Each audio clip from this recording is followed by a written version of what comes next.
everyone. My name is Marie Berry, and I live in Guilford, Connecticut, on the shoreline of Connecticut coast. Lois, hello, how are you?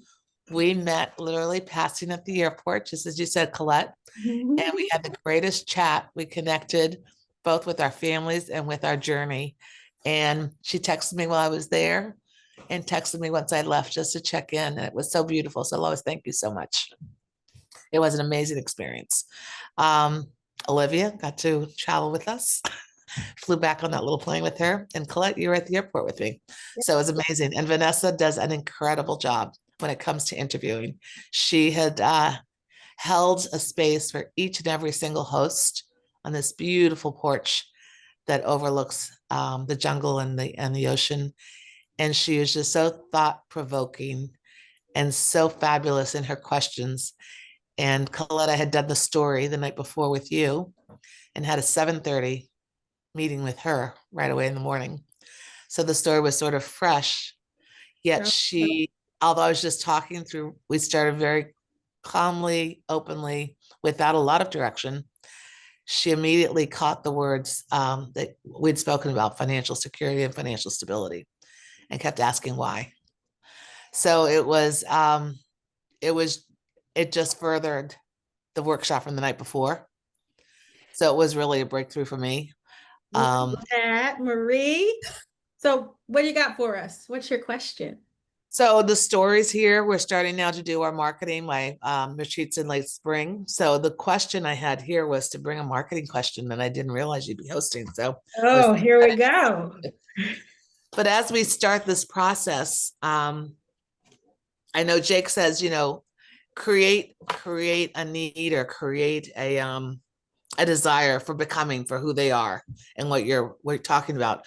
How do we, I guess I'd like to just, I guess, a little more steps. We didn't really get into that in that workshop, the marketing. He had that funnel, but more in the letters and the email prompts that have been provided. How do you create the buildup as you attract, in the proper messaging or the clients you'd like to bring on the journey? That's a great question, Marie.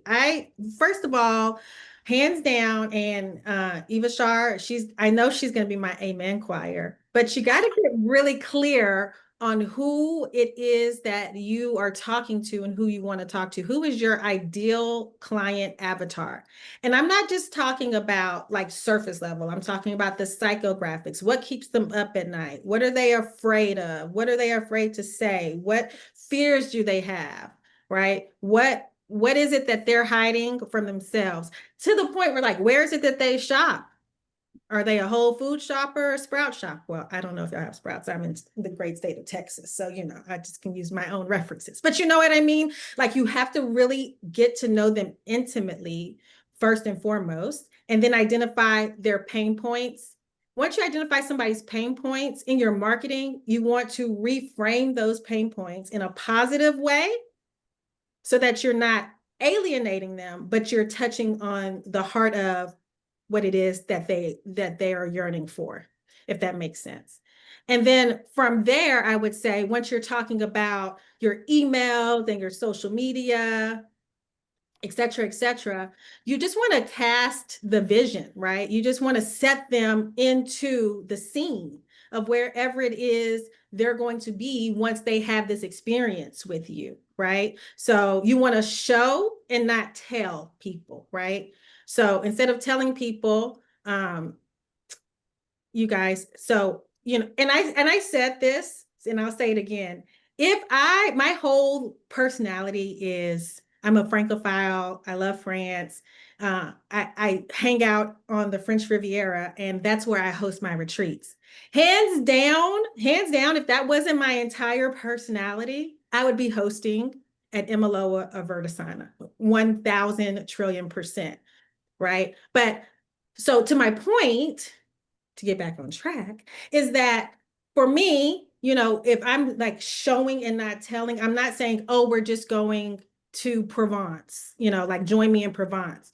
No, Marie, can you imagine waking up in a 300-year-old Bastide sat right in the middle of a lavender field? I mean, when you look out that window, it's like purple purple, purple, purple as far as you can see, right? And the wind is blowing and it's just so calm. And then, you're walking in the fields and, you're setting so that they can visualize that. Now that's the scene, right? But you'll do the same thing with who they are internally. Like, can you imagine coming back from Verdasana, from the Costa Rican mountains, and feeling more yourself than you've ever felt in the last 50 some odd years, being able to feel your breath, being able to hear your thoughts, having complete clarity. So you're casting that vision, but you're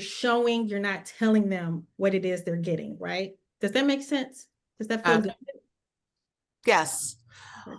But it's really narrowing in on the I got the message, Shar, Eva Shar, thank you so much. But demographics, the sociographics, psychographics, and the behavior. So Yes. how, yeah, to just narrow that. So, and also you say it's focused on who you were 5 to 10 years ago. Well, yeah, when you're starting to tell your Okay. story, make the connection for sure. Yeah. But yeah, you do need to understand who these people are, where they are, why they choose to stay where they are, and what's preventing them from going for what it is that they want to do for sure.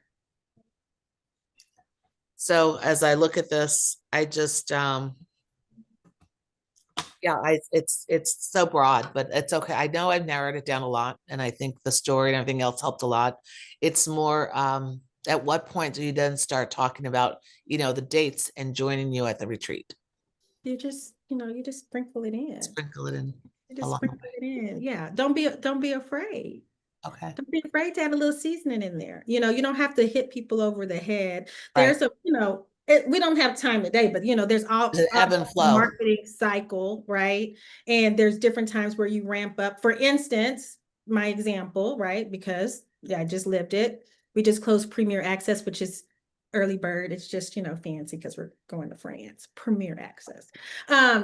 But I did a live last night, and I was like throughout, I was teaching, but I was inviting. I was sharing, the link, I was sharing the dates, I was telling, like why you should say yes right now before 11:59 p.m., But today I'm not hammering that right now. I'm going back to the storytelling aspect, I'm Okay. going back to setting the vision for it. So yeah, it's gonna ebb and flow. And you guys, I know that this is something that's really difficult, is to really sit with your avatar and really figure out who they are. And it's a heavy lift.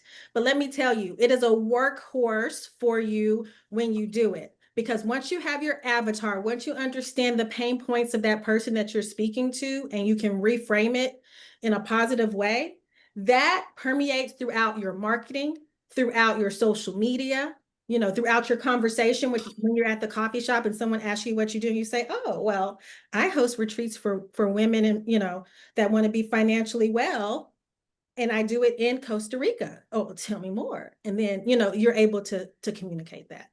So I hope And that helps. And of course, you can always message us, Marie. You have our I was email. going to ask, is there access to that ebb and flow, that marketing cycle that you just referred to?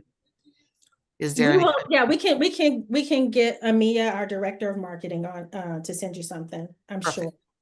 We'll take note. Okay, lovely to see you, beauty. Talk to Thank you you. soon. Beautiful. Bye-bye. That is a heavy lift. That is hard to really hone in on who your person is and what it is they're struggling with.